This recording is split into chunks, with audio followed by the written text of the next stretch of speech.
just because of a compliment to my best friend's mother. She and I spent a night together. She was so beautiful, in her 40s, but she exuded an attraction that I couldn't resist. Today is a true story about myself. Please listen and feel this experience of mine. I'm Ethan, 25, living in a small town not far from the city. My life is pretty simple, freelance graphic design, occasionally taking on extra projects to make ends meet. My best friend is Ryan, 3 years younger than me. We've known each other since college, and we've gotten along well over games and backpacking trips. This summer, Ryan moved to the big city for a 3-month internship. Before he left, he asked me to help his mom, Lana, look after the house when needed, and take care of our mischievous dog, Max. I agreed right away, partly because I liked Ryan, and partly because I didn't have much else to do. I didn't think too much about it until I knocked on Ryan's door for the first time after he left. Lana answered. She was a little confusing, not your typical mom. Lana was about 42, slim, with brown hair tied back and lively eyes. She felt both familiar and a little elusive. "Hey Ethan, come in. Ryan's been talking about you." She smiled warmly, inviting me inside. The house was warm and tidy, smelling of baked goods. Lana wasn't as distant as I'd expected. On the contrary, she was open and witty, which made our conversations much more natural. I stopped by often after that. At first, it was just to help her change a light bulb, fix a faucet, feed Max, but then the conversations grew longer. Something about Lana, her independence, her strength and gentleness, made me start to see her differently. In the early days, things were simple. I would arrive late in the afternoon. After work, Max, Ryan's dog, was always the first to greet me, wagging his tail and barking happily. Lana always opened the door with a warm smile and a pleasant greeting. Rescuing the old lady again? We started with the little things. Changing a light bulb, fixing a squeaky hinge on the back door, reinstalling a loose towel rack. Each time, Lana would stand by, sometimes holding a flashlight for me, sometimes just leaning against the doorframe, talking about her day. At first, I thought she was just being polite, but gradually, the conversations grew longer. One evening, after work, Lana asked me to stay for dinner. "No need to rush, Ethan. I made too much pasta," she said, her voice light but meaningful. We sat across from each other at the small kitchen table. The atmosphere was a little strange, not like a dinner between your mother and an acquaintance, but something more intimate. Lana asked about my work, about my future plans. Her eyes held mine, unhurried, unjudgmental. I found myself more at ease than ever. I stopped by more often after that. It wasn't always for work. Sometimes it was just taking Max for a walk, or sitting and watching TV with Lana. It was hard to explain, but her presence made the otherwise quiet house come alive. One evening, it rained heavily and the power went out. Lana lit a candle, poured 2 glasses of wine, and invited me to join her in the living room. The sound of the rain, the soft glow of the candles, and the way she laughed as she talked about her years as a single mother, it all created an ambiguous atmosphere. When Lana accidentally brushed my hand while handing me a glass of wine, I realized the distance between us had shortened more than I thought. After that night, everything seemed to change. Lana started texting me more often. The messages were sometimes just asking, sometimes with a hint of mischief. "Max misses you," she wrote with a picture of her dog sitting sadly by the door. As for me, I started looking forward to each visit, not just because of Max or the odd job, but because of Lana, a woman who was no longer a stranger, nor quite my best friend's mom anymore. When I realized that, I knew I was entering dangerous territory, but honestly, I didn't want to stop. One afternoon, I stopped by at Lana's request. "The back window is hard to close. Can you help me?" she texted with a smiley face. When I arrived, Lana was wearing shorts and a light-colored tank top. Nothing outrageous, but enough to distract me. She was listening to light jazz, humming along to the music as I walked in. I adjusted the window for a few minutes, but instead of leaving right away, Lana asked, "Are you in a hurry? I'm making cookies. Stay a bit?" I had no reason to say no. We sat at the kitchen counter, nibbling on warm cookies and chatting about everything from movies to the trivialities of the week. Lana talked about her youth, when Ryan was younger and she had to do everything on her own. Her eyes were filled with nostalgia. And for the first time, I probably saw Lana as more than just my friend's mom. Intimate moments began to emerge more frequently. Another evening, while I was fixing a faulty sound system, Lana sat behind me, her feet propped up on the armrest. When I turned to try the controls, my eyes accidentally fell on her bare feet. Lana noticed, but she just smiled mischievously and didn't flinch. "Don't be so serious, Ethan," she said, her voice teasing. I laughed, but my heart was racing. The climax came one Friday night. I arrived late after finishing a quick project. Lana opened the door with her hair in a messy bun and simple pajamas, pants and a loose t-shirt. She looked comfortable in a strangely attractive way. "Why did you stop by so late?" she asked, yawning as she invited me in. "Wanted to make sure Max had dinner," I joked, but really just wanted to see her. We sat watching TV together. The movie was not really paying attention. During one touching scene, Lana leaned her head against my shoulder. I froze for a second, then relaxed. The moment lasted longer than I thought it would. When she looked up, our eyes met, too close to be accidental. I don't know who made the first move. Maybe it was both of us. But our lips found each other, softly, tentatively, as if we were both testing the waters. That first kiss didn't last long. When she pulled away, Lana felt a little embarrassed. "We should probably be careful," she whispered, her voice both hesitant and hungry. "Yeah," I said, knowing full well that the line had been crossed. When I got home that night, I couldn't sleep. Images of Lana, her smile, her lips, kept swirling in my mind. It was no longer a vague feeling. That was when I understood that something had started between us that could not be easily reversed.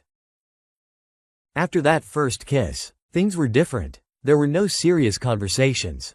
No one asked questions or tried to define what was going on between us. But the change was obvious, and we both understood it. In the days that followed, I tried to keep my distance. When I got home, I focused on the chores as before. There were no more long stays or late-night conversations.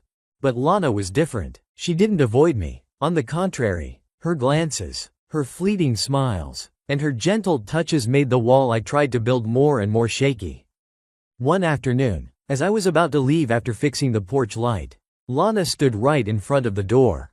"Are you hiding from me, Ethan?" she asked, her eyes both teasing and serious. I was confused. I just thought, maybe I should keep things casual. Lana moved closer, only a few inches away. "We both know, we can't go back to normal." And she kissed me. This time it wasn't as hesitant as before. It was deep, slow, a confirmation that we had crossed the line. From then on, our relationship entered a new phase. We didn't go public. Ryan wasn't home yet, and Alexis seemed too busy with her school schedule to notice. But Lana and I knew the rules. During the day, I was Ethan, her son's best friend, the one who came to fix things or babysit Max. But when the night fell, or when we were alone, we became different versions of ourselves. Once, I came in at noon. Lana had just finished yoga, sweat still on her forehead. She smiled when she saw me. "What's your plan for coming this early?" she teased. "Just missing Max," I joked back, but we both knew that wasn't the real reason. Lana moved closer, grabbed my collar, and whispered, "Don't let Max see." We kissed right there in the kitchen. In broad daylight. It was a moment that was both reckless and exciting. Alexis could have walked in at any moment, but that made it all the more irresistible. A new habit formed. I came more often, sometimes without a reason. Whenever I had free time, I found a way to stop by. Lana also started texting me more, not just asking about work or trivial things. "Want to have dinner together? Max misses your voice. The house is a little cold. Is there someone to warm it up?" Those messages, innocent at first glance, had their own implications. Gradually, we became bolder. One night, when I was about to leave, Lana pulled me back right at the door. She kissed me, this time deeply and hastily, as if afraid of losing the chance. "Stay," she whispered, her eyes unable to hide the desire. I stayed. That night was the first time we crossed the final line. It was no longer just touches or stolen kisses. Everything exploded after weeks of suppression. The next morning, I woke up first. Lana was still sleeping soundly. Her hair spread on the pillow. Her face strangely peaceful. I looked at her for a long time, my heart full of conflict, joy, worry, and fear. We didn't say anything about that night. Neither of us wanted to break the silence that made things easier. But deep down, I knew this relationship had entered a new page. Now, it was no longer vague vibrations. It's a secret, sweet, dangerous, and impossible to stop. The days after our first night together passed as if a thin veil had been cast over everything. Lana and I didn't talk about it. Needless to say, we knew it. The relationship existed only in private moments, between stolen glances and meaningful touches. And we thought, maybe we could handle it. Until Alexis came home earlier than expected. It was a Sunday morning. I slept over after Lana had convinced me to stay the night before. We woke up late, cooking breakfast together. Lana was wearing my thin shirt, her hair still a little messy from the long night. I was laughing as I made coffee when the front door opened. "I'm home," Alexis's voice rang out, followed by the clatter of keys thrown on the table. Lana and I were speechless. She quickly stepped back, straightening her shirt, and I was so panicked that I almost spilled my coffee. Alexis entered the kitchen right after that, her eyes glancing at me and stopping at Lana. She paused for a few seconds. The air was thick. "It seemed fun?" Alexis said, half joking, half doubtful. I swallowed. I just stopped by to fix the gas stove. Even when the stove was fixed. "And, in pajamas?" Alexis narrowed her eyes, her gaze sharp. Lana, always calm, spoke up to save me. "Alexis, don't think too much. Ethan just slept over because it was raining hard. It's nothing." But Alexis wasn't so easily convinced. She folded her arms, leaned against the kitchen door, her eyes full of scrutiny. It seemed that every little detail, my averted gaze, Lana still wearing my shirt, the 2 cups of coffee, was clearly giving it away. That afternoon, I made an excuse to leave early. As I was putting on my shoes in the hallway, Alexis came out, blocking the door. "Do you think I'm stupid?" Her voice was cold. "Alexis, it's not what you think." I tried to calm myself. She crossed her arms, her eyes were uncomfortably frank. "So what, are you two seeing each other?" I didn't answer right away. The silence was enough for Alexis to understand. Her face showed a hint of hurt. I realized at that moment, Alexis wasn't just angry about what happened between me and Lana. She was angry about herself. "Did you know? I used to like you," she whispered, her eyes red. I was stunned. I never thought Alexis would look at me that way. She had always been like a teasing little sister. And yet, I didn't mean to hurt anyone. "Alexis, this wasn't part of the plan," I explained, but the words sounded meaningless. "You know this will drive Ryan crazy, right? If he finds out, it won't just be a family thing anymore," Alexis threatened. Lana texted me repeatedly that afternoon. "Did Alexis say anything? Does she know?" I replied curtly, "She knows, and she's not happy." We decided to have no contact for a few days to let Alexis cool off. But with each passing day, I felt the pressure mounting. I didn't know what Alexis would do. She could tell Ryan at any moment, and then everything would fall apart. My secret relationship with Lana, my friendship with Ryan, everything was in danger of falling apart. I realized, for the first time since this all started, that my recklessness could change everything forever. And this time, I wasn't sure if we could control it anymore. 3 days later, there was no text or call from Alexis. Her silence was even more frightening than her scolding. Lana and I both knew that Alexis was thinking. And when she thought about something for too long, it definitely wouldn't go well. One night, I decided to take the initiative to see Alexis. I didn't want to leave things vague and at risk of exploding at any moment. She was sitting on the back steps, headphones in one ear, staring at the phone screen. When I approached, Alexis didn't seem surprised. She just took off her headphones, looking at me with an indifferent gaze. "You finally dared to come talk to me?" Her voice was cold. I sat down next to her, keeping a reasonable distance. "I don't want things to go any further. Alexis, I know you're angry, and I understand why." She laughed, not happily. "You understand? Ethan, you're sleeping with my mom. Your best friend's mom. Do you understand what that means? I fell silent. No matter what I said, I couldn't justify it. After a few tense minutes of silence, Alexis sighed. I'm not stupid. I know my mom has been lonely for a long time. I also know you're not a bad guy. But this crossed the line. She looked up, looking me straight in the eye. If Ryan found out, he'd never forgive me, not only for doing it, but for keeping it from him. I swallowed. Ryan. That name had been hanging over my head like a knife all this time.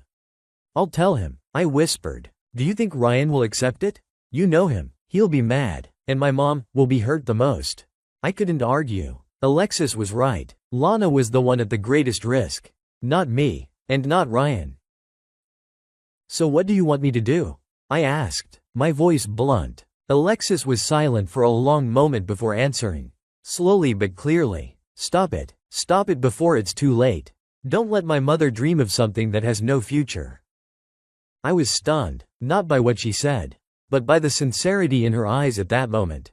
Alexis didn't say it out of selfishness or jealousy. She was genuinely worried about her mother. I left Ryan's house that night, feeling heavier than ever. Lana texted me as I drove away. What did she say? I read the text, my finger hovering over the screen, unsure of how to respond. In the end, I just typed a few words. Alexis wants us to stop. A few seconds later, Lana called. Her voice was worried. Did she threaten to tell Ryan? Not for now, I answered honestly, but she can't handle it. Lana was silent. I could hear the sigh on the other end of the line. Maybe Alexis is right, Ethan. The words hit me right in the chest. You really think so? I asked, feeling like everything was about to collapse. Not for you, for Ryan, and my family. Lana paused. Maybe we should take a break. Let things cool down. That night, I tossed and turned. For the first time since it all started, I felt like I was missing Lana, even though she was still there. The distance between us had never been so clear. No more teasing texts. No more sneaky intimate evenings. There was only silence, cold, distant, and uncertain. I didn't know where this was going, but I knew one thing. If this was the end, it would be too sudden, and too painful. Days without texts, without calls. It was like we were back to square one, where I was just her son's best friend. And she was just Ryan's mom. But the biggest difference was that this time, we both knew exactly what was being left behind. I avoided going to the house. Even though Max still needed to be walked, I made excuses about being busy. Not because I wanted to be away from Lana, but because I was afraid of facing someone who had decided to let go. But the avoidance didn't last long. One Friday night, Lana called unexpectedly. Can you come over? Her voice was low, no longer cheerful or inviting. 30 minutes later, I was standing in front of her house. Lana opened the door, looking more tired than I had ever seen her. She was wearing a loose sweater, her hair loose and uncombed. Are you okay? I asked as I walked in. She just nodded. We sat on the sofa without turning on the lights. Only the dim light from the kitchen. No one spoke for a few minutes. Then Lana spoke, breaking the silence. Do you think I'm selfish? She asked. Her voice so soft that I had to lean in to hear her. I shook my head immediately. No, I never thought that. Then why did you accept the breakup so easily? She turned to look at me, her eyes shining with hurt. The question left me speechless. It's not easy for you. I whispered. I respect your decision. I think you want it. Lana smiled faintly. Sometimes, I just want someone to say, don't stop. Just let it go. Her words woke me up. Maybe Lana was struggling just like me. I took her hand, gently but firmly. I don't want to stop. Never. Lana looked down, her fingers tightening around mine. But she fought. Alexis is right. Ryan would never forgive me. My family would be torn apart if they found out. I know, I admitted, but would avoiding it make you happier? Lana bit her lip, her eyes watering. I'm tired of pretending, but I'm even more tired of thinking about Ryan finding out. The silence fell again, heavier than before. Then Lana leaned in, resting her head on my shoulder. I miss you, she said, her voice a whisper. I squeezed her shoulder, feeling her hot breath on my neck. Me too. In that moment, all the barriers of reason melted away. We kissed. This time with complete abandon. No hesitation or fear. We knew the stakes, but at the same time, we both understood that the past few days of separation had only made things clearer. We didn't want to give up on each other. The next morning, as the sun rose, I sat on the bed, looking at Lana, still sleeping. She lay on her side, her face peaceful, as if all the worries of the night had been pushed away. I knew that one day, Ryan would know. Alexis wouldn't stay silent forever. But at that moment, I didn't care. We'll face it when the time comes, I whispered, telling myself. And I knew that Lana would agree. It didn't need to be said. But we had an understanding. We wouldn't stop, no matter what the consequences. A week after the night Lana and I met again, things were still quiet. We didn't text or call, only met when it was safe to do so.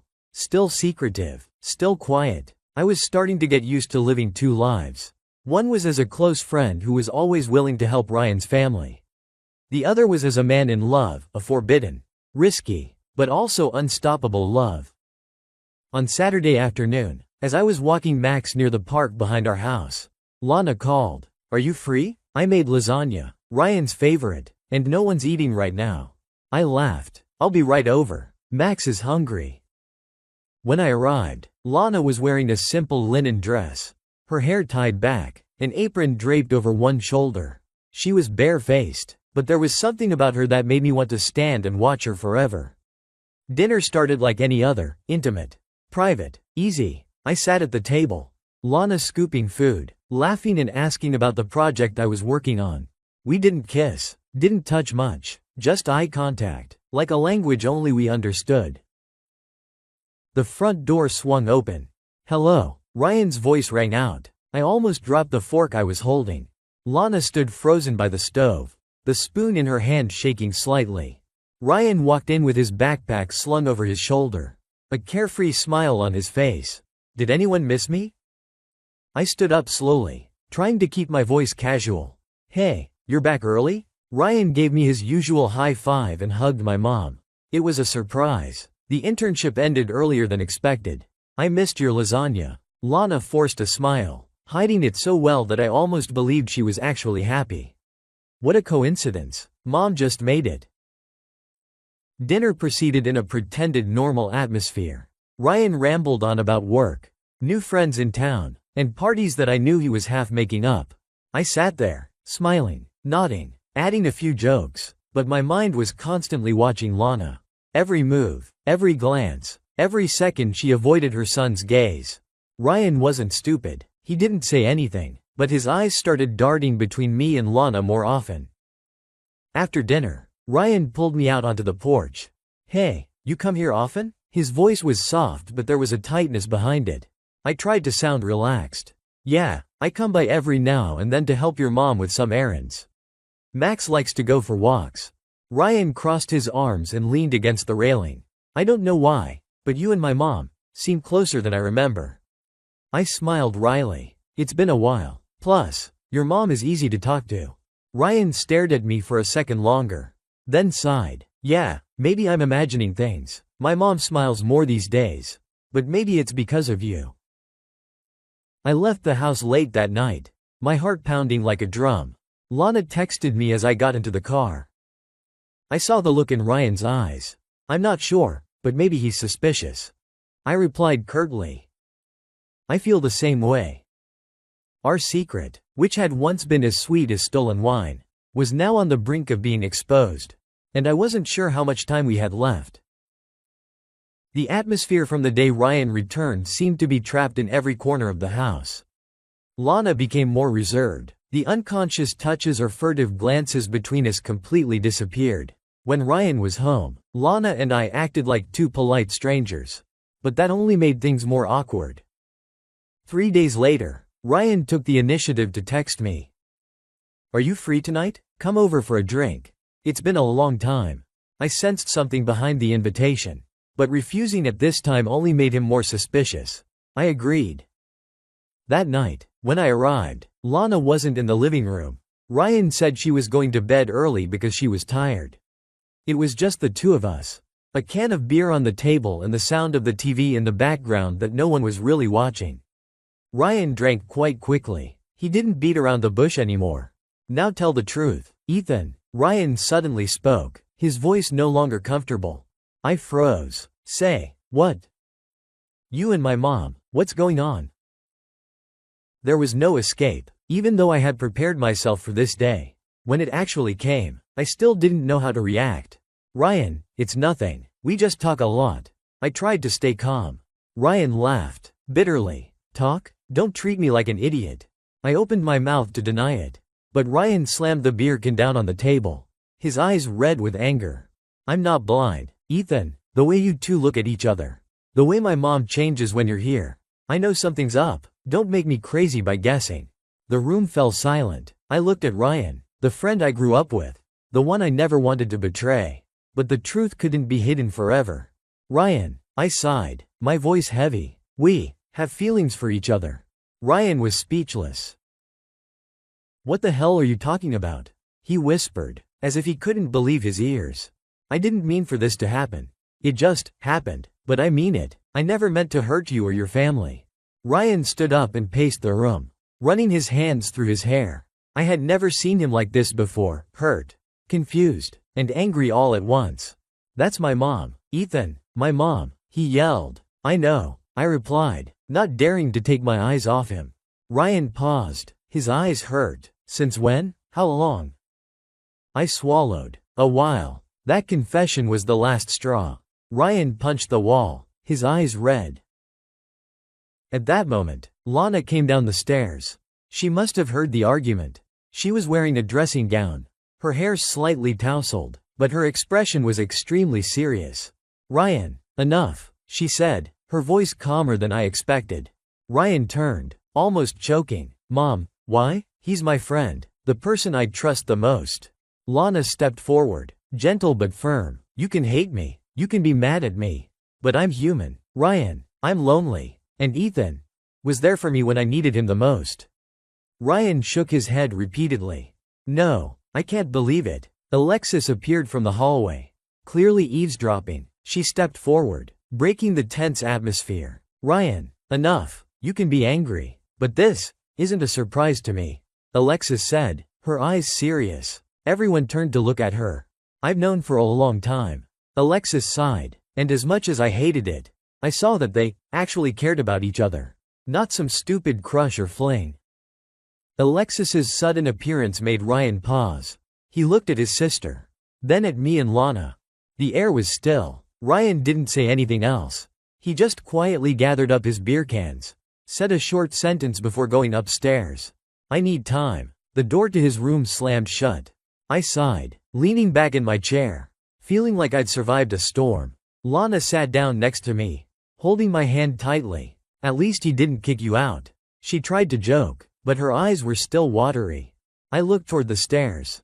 Yes, Ryan needed time, but now, the secret was gone. Everything was changed, forever. The next day passed heavily.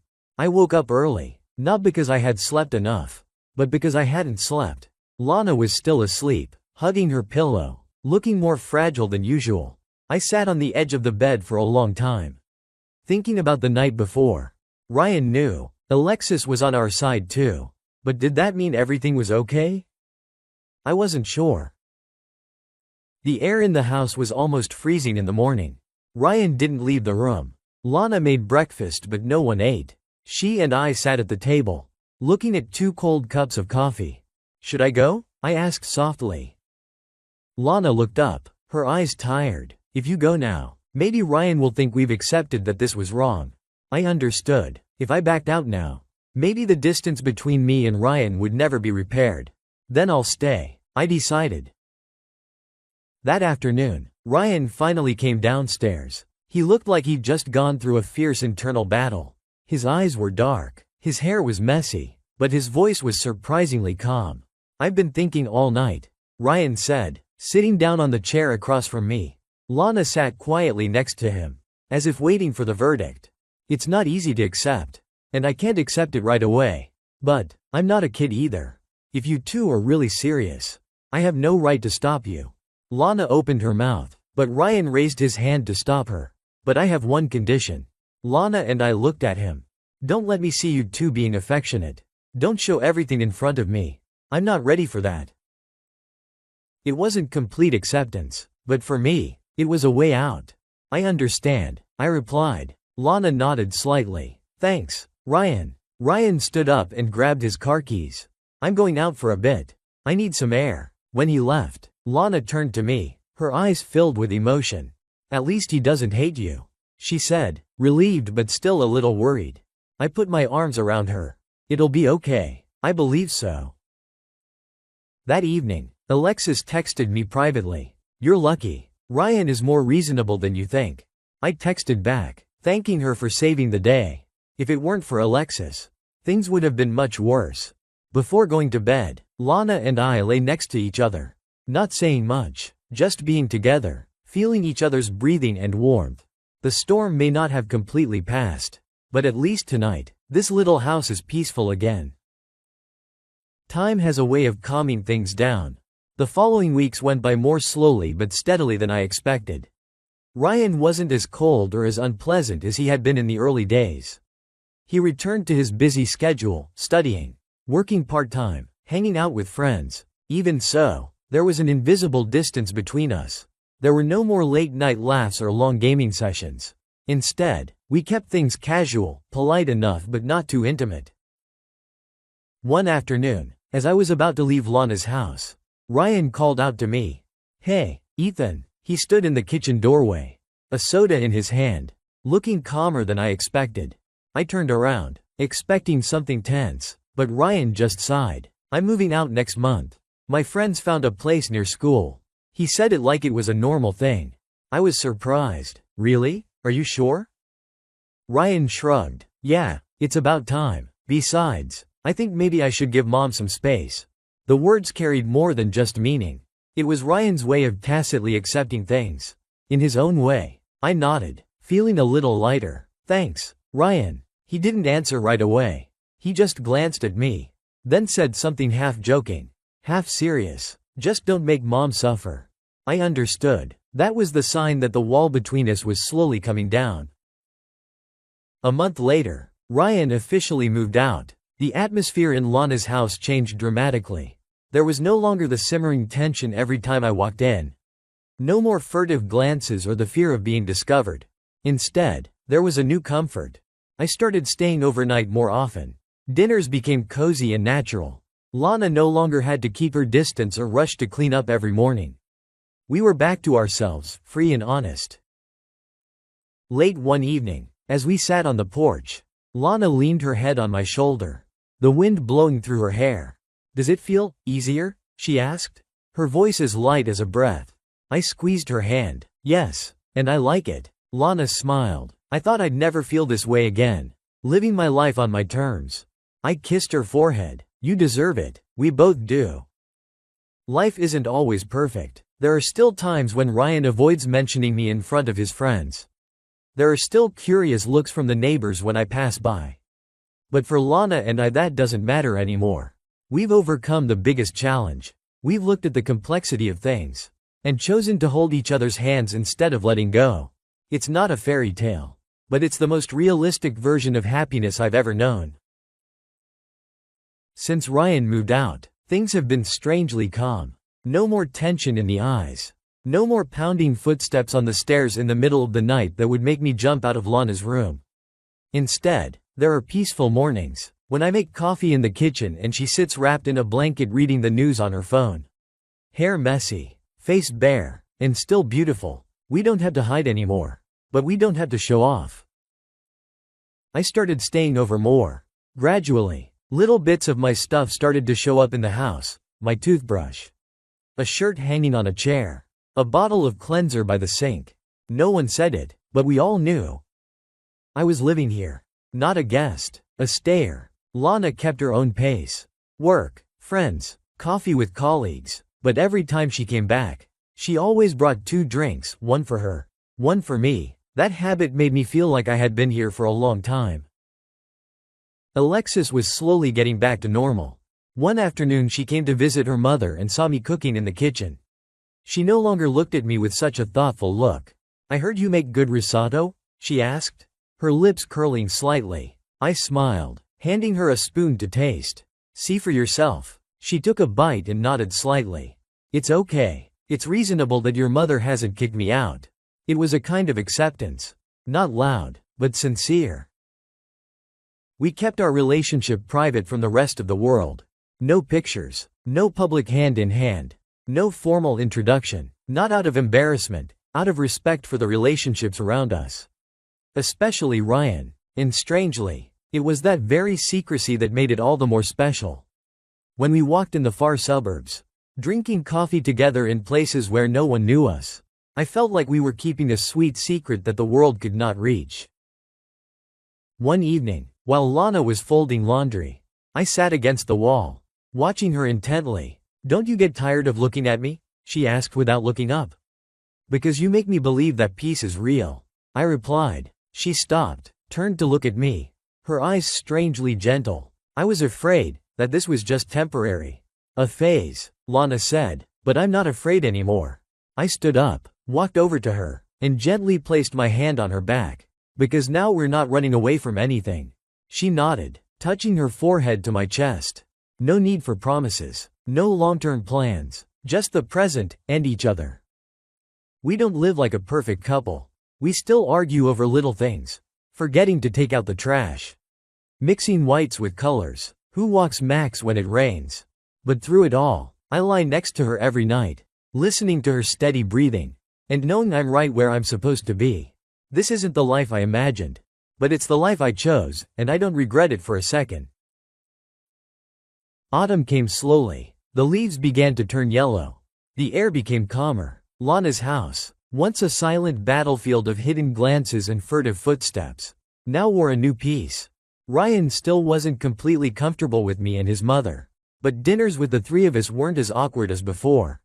He spoke more openly, sometimes asking me to help him set up things in the new apartment. We never spoke of that stormy night again, but there were some things that didn't need to be said anymore.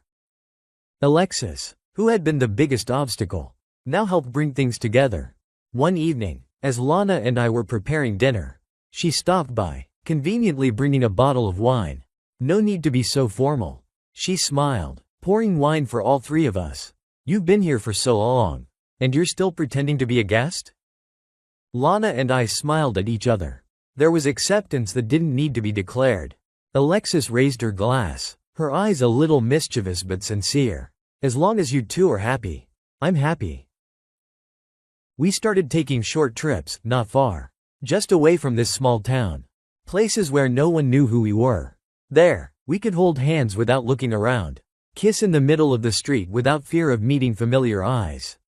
Once, standing on a hill overlooking an autumn valley, Lana gently squeezed my hand. I used to think this was a dream, she said, her voice quiet, but it's more real than anything else. I smiled, because we chose it. No one forced us. No pattern, just wanting to be together. She looked at me, her eyes shining with tenderness and gratitude. Thank you for not giving up. I pulled her into my arms. Thank you for giving me a chance. Our life wasn't perfect. We still argued. We still got judgmental looks from acquaintances whenever I was around town with Lana. But gradually, that didn't matter anymore. We learned to live with the fact that we were different in the eyes of others. And strangely enough, that made us closer. Lana once said, when someone chooses to stay even though things aren't easy, that's love. I think she was right.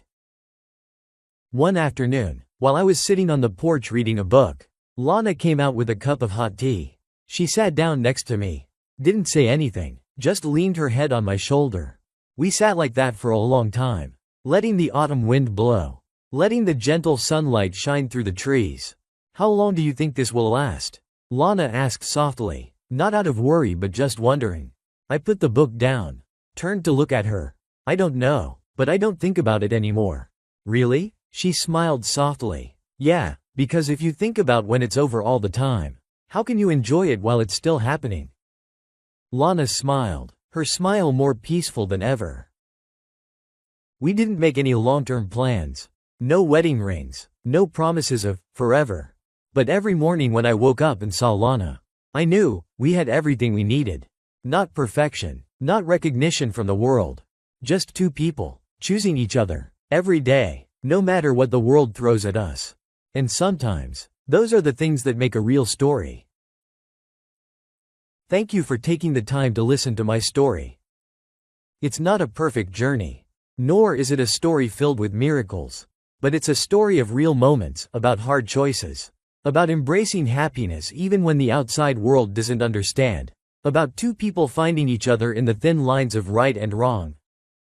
If there's one thing I want to convey, it's this. Sometimes, the most beautiful things come from unexpected places. And when your heart finds it, be brave enough to hold on to it. Once again, thank you for walking through each of these moments with me. I hope that, even in a small way, this story has touched you somewhere. We'll meet again, in another story, another journey. Team Daily Unexpected Stories.